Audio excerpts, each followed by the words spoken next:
Halo? Halo? Makadi? Halo?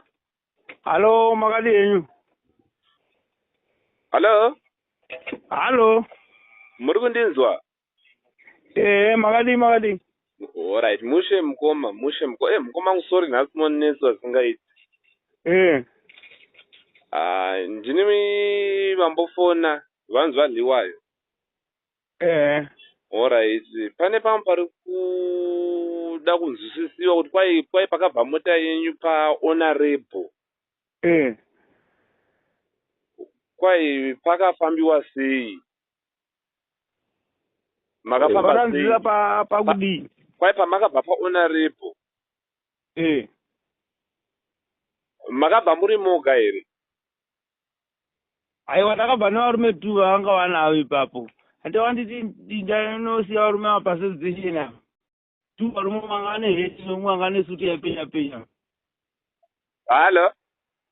Takabva nevarume 2 vakabva ipapo vandakabva navo ndikavasiya pasezesheni apa. Ora, matanga nesuti yaipenya.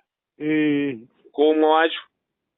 Umwe ameno angane suti neheti so. Mukavasiya pasezesheni. I think honorable havazire vanhu. Vari kutovharikawo. Aiwa, vari kutadza vanogovharika vatotaura navo. Vaitotaura vese nyaya so haita soti vanozivana. Aiwa, semunhu honorable vanowandirwa. Saka vari kuti havana kuvaona vanhu. Ivo hasati anatsa kutaura navo vachakawandirwa nebasa.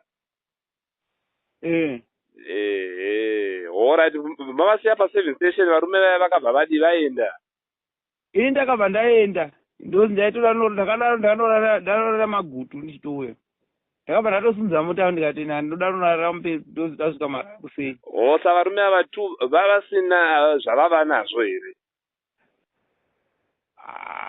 Vakanga vane 10 bags zerice kana ndikanovasiya ipapa. Vane 10 bags. Alright. Mapanzwisisa? Hala?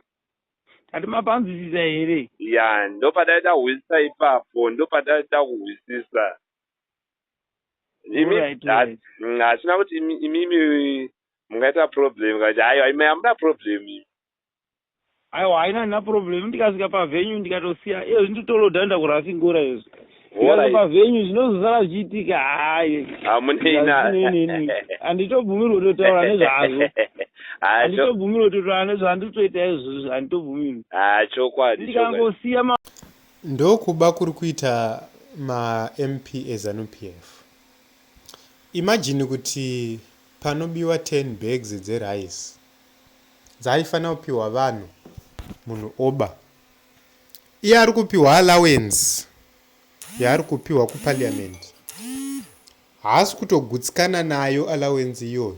Ari kuba 10 bags dzerice dzaifanira kupiwa vanhu. Asi problem yacho haitangiri kuna MP, inotangira kuna president. Nokuti mukadzi wapresident ndiye ari kuenda kunofacilitata nyaya yekupa vanhu kapu yerice. Kwavari vanoona iri progress.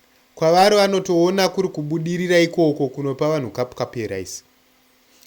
Isusu tinenge tichiti gadzirai nyika kuitira kuti munhu wese agone kubenefita kumaresources enyika. Ivo voenda vondopa vanhu kapu yerice. Mari yese yotorwa vana chivhayo votora mari dzese votiza nemari. Vanhu mopiwa mupunga unenge wabva kuChina uko. Hazvigoni kuti zvinge zvakamira zvakadaro. Pedzai nzara mudzimba dzevanhu muone kuti havagoni here kuzvitengera rice. Zvinonyadzisa izvi.